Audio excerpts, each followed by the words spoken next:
Vidyasri Subramaniam thought for the day. ஒரு கணவன் மனைவி ஒரு பெரிய மால்குள்ளே போகிறாங்க. மால்குள்ளே போய் பயங்கரமான ஷாப்பிங் நடக்குது. ஒரே குஷியாக அவங்களுக்கு வேணுங்கிற விஷயங்கள் எல்லாம் வாங்கிக்கிறாங்க. புது புடவை வாங்குகிறாங்க, நிறைய நகை வாங்கிக்கிறாங்க, புது செருப்பு வாங்கிக்கிறாங்க, புது ஹேண்ட்பேக் வாங்கிக்கிறாங்க. அதே மாதிரி அவர் தனக்கு பிடிச்ச மாதிரி ஷூ வாங்குறாரு, சூட் வாங்குறாரு, ட்ரெஸ் வாங்குறாரு. எல்லாமே ரொம்ப ஹாப்பியாக வாங்கிட்டு 2 பேரும் சந்தோஷமாக வெளியில் வராங்க. வெளில வரும்போது ஒரு லேடி சார் எனக்கு ரொம்ப பசியாக இருக்குது, காசு கொடுங்க அப்படின்னு கேட்குது. உடனே இவங்க அது ஒன்றும் இந்த அம்மா சொல்லிட்டாங்க, இல்லை நாங்கள் கொடுக்கறதில்ல அப்படின்னு சொல்லிட்டு 2 பேரும் வேகமாக நகர்ந்து போகிறாங்க. நகர்ந்து போகும்போது அந்த அம்மா பின்னாடி சார் நிஜமாவே நான் சாப்பிட்டு 2 நாள் ஆச்சு, ரொம்ப பசியில் இருக்கேன், எனக்கு ஏதாவது உதவி பண்ணிங்கன்னா பரவாயில்ல அப்படின்னு கேட்டோடனே இவர் மனசை தாங்குங்காமல் என்ன பண்ணுறாரு, 100 ரூபா எடுத்து கொடுக்குறாரு. 100 ரூபா கொடுத்தோடனே இந்த அம்மா பார்த்துட்டு அவரை முறைச்சிட்டு ரொம்ப கோவமாக காரில் உட்காந்துக்கிறாங்க. காரில் உட்காந்தோடனே அவர் கேட்குறாரு, என்ன உனக்கு கோவம் அப்படின்னு கேட்டோடனே அந்த அம்மா சொல்லுது, நீங்கள் என்ன பெரிய வள்ளல் பரம்பரையா? அந்த அம்மா கேட்டோம் 100 ரூபா எடுத்து கொடுக்குறீங்க, நீங்கள் 5 ரூபா 10 ரூபா கொடுத்தா பத்தாதா அப்படின்னு கேட்டோடனே அவர் கேட்டுட்டு கண்டிப்பாக பத்தாது, 5 ரூபா 10 ரூபாய்க்கு என்ன பண்ண முடியும், அட்லீஸ்ட் நான் 100 ரூபா கொடுத்தேன்னா அந்த அம்மாவுக்கு 2 வேலைக்குனாலும் சாப்பிட முடியும், ஓரளவுக்கு அதோட பசி ஆற்றிக்கும், நம்ம 5 ரூபா 10 ரூபா கொடுத்து அந்த அம்மாவுக்கு என்ன யூஸ் அப்படின்னு கேட்டோடனே இந்த லேடிக்கு சுத்தமாக பிடிக்கவே இல்லை.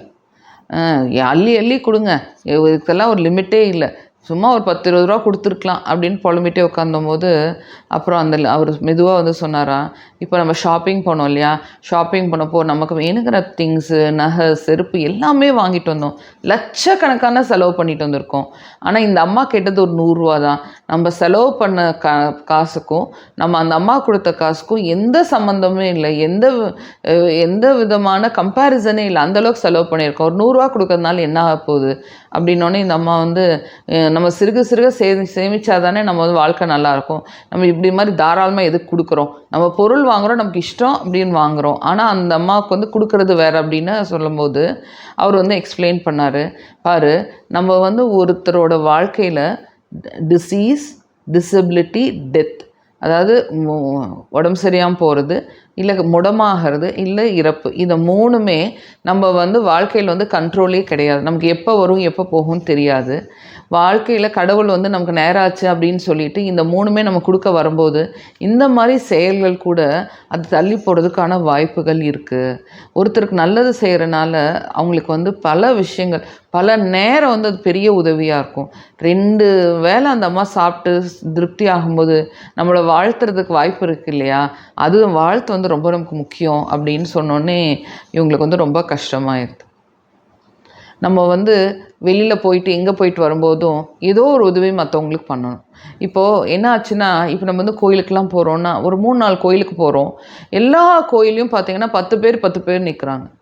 எல்லா 10 பேருக்கு நம்ம கொடுக்கணுன்னு அவசியம் இல்லை. ஆனால் நம்ம ஏதோ ஒன்று கொடுக்கணும் இல்லையா, யாரோ ஒருத்தருக்குனாலும் நம்ம கொடுக்குற விஷயங்கள் போய் நல்லா சேர மாதிரி நம்ம கொடுக்கலாம். நம்ம கொடுக்கும் போது இவங்களுக்கு தேவையில்லையான்னு நம்ம ரொம்ப சூஸ் பண்ணிலாம் கொடுக்க முடியாது. சிலவங்களுக்கு பார்த்தா தெரியும் இது தேவைன்னு தெரியும், சிலவங்களுக்கு பார்த்தா தெரியாது, தேவையான்னு தெரியாது.